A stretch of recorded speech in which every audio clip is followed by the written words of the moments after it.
अस्सलाम वालेकुम वरहमतुल्लाहि वबरकातुहू। बिस्मिल्लाहिर्रहमानिर्रहीम। अल्लाह के नाम से शुरू करते हैं जो बड़ा मेहरबान और निहायत रहम करने वाला है। पारा नंबर 23 सूरा 7 की आयत नंबर 63 से हम शुरू करेंगे, जिसमें बयान फरमाया जाता है कि ए हबीब आप फरमाइए, मैं तो फ़कत डर सुनाने वाला हूँ और नहीं है कोई खुदा मगर अल्लाह जो एक है, सब पर गालिब है, मालिक है आसमानों और ज़मीन का और जो कुछ इनके दरमियान है, इज़्ज़त वाला है, बख्शने वाला है। फरमाइए ये बड़ी अहम और अजीम खबर है, तुम इससे मुंह मोड़े हुए हो।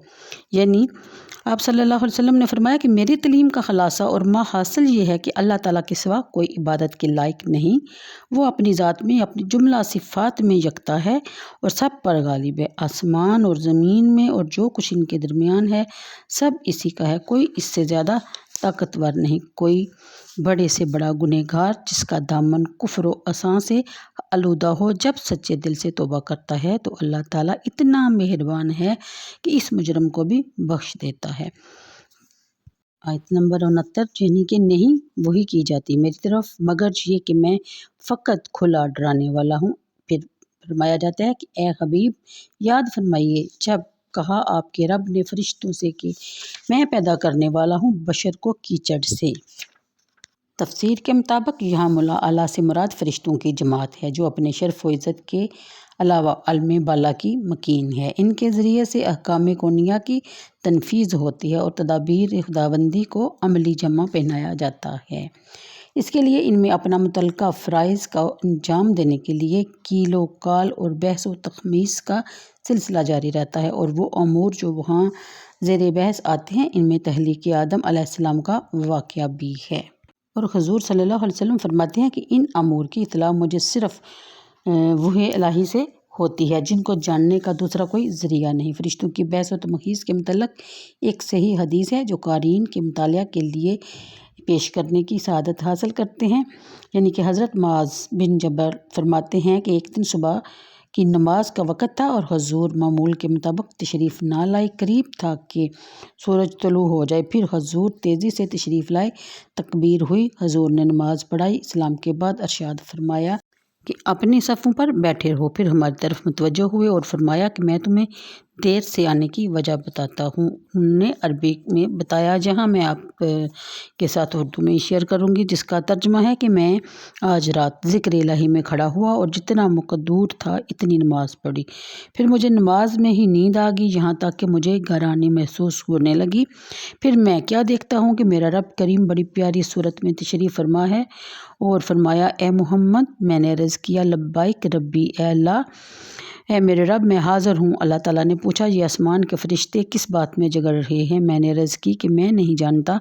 बस अल्लाह ताला ने अपनी हथेली मेरे दोनों कंधों के दरमियान रखी, मैंने इसकी उंगली की ठंडक को अपने सीने में पाया। सुबहान अल्लाह फ़तजल्ला ली कुल्लु शैइन, इसकी बरकत से मेरे लिए हर चीज़ रोशन होगी और मैंने इसको पहचान लिया। दूसरी रिवायत में है कि फ़आलिम तु मा फ़िस समावाति वल अर्द, यानी जो कुछ आसमानों और ज़मीन में था मैंने इसे जान लिया। अल्लाह ताला ने फिर फरमाया, या मोहम्मद मैंने अर्ज़ की, हाज़िर हूँ। पूछा, आसमान के फ़रिश्ते किस बात पर जगड़ रहे हैं?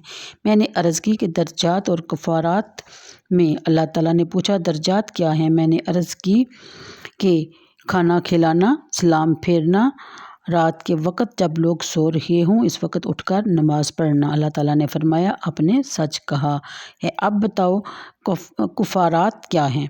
मैंने अर्ज़ की कि तकलीफ़ की हालत में भी मुकम्मल वज़ू करना और नमाज से फ़ारिग़ होने के बाद दूसरी नमाज का इंतज़ार करना और जमात में शरीक होने के लिए चल कर जाना। अल्लाह ताला ने फरमाया, ए हबीब तूने सच कहा, अब मांगो जो मांगना चाहते हो। मैंने अर्ज़ की कि इलाही मैं तुझसे नेक काम करने की और बुरे कामों को छोड़ने की और मिस्कीनों से मोहब्बत करने की तौफ़ीक मांगता हूँ।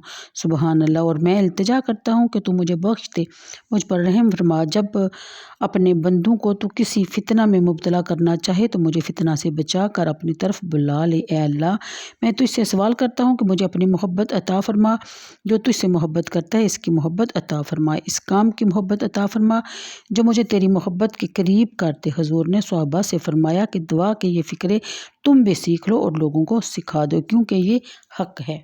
سبحان اللہ سبحان اللہ۔ اس حدیث کے متعلق امام ترمذی کہتے ہیں کہ یہ حدیث حسن صحیح ہے، اور فرماتے ہیں کہ میں نے اس کے متعلق امام بخاری سے پوچھا کہ آپ نے بھی فرمایا ہاسا حدیث صحیح، یعنی کہ حدیث صحیح کے مطالعہ سے آپ کو معلوم ہو گیا ہوگا کہ اللہ تعالیٰ نے اپنے محبوب کو کتنا علم عطا فرمایا، اور جب قدرت کا ہاتھ حضور کی پشت پر رکھا گیا تو سینے میں علم کے سمندر موجزن ہوگی، اور زمین و آسمان کی ہر چیز منکشف ہوگی، اور فرشتے جن معاملات میں بحث و تمہیز کر رہے تھے ان کا بھی علم ہو گیا۔ اور پھر وہی سوال اللہ تعالیٰ نے اپنے محبوب سے دہرایا تو ان نے ان کے مفصل جوابات عرض کیے، اور اللہ تعالیٰ نے فرمایا صدقتا، یعنی کہ اے میرے محبوب تو نے سچ کہا۔ نیز اس حدیث میں ایک دعا ہے جو اس محسوس وقت میں حضور صلی اللہ علیہ وسلم نے اپنے مولا کریم سے مانگی، اور اپنے صحابہ کو بھی اس دعا کو یاد کرنے اور دوسروں کو سکھانے کی تلقین فرمائی۔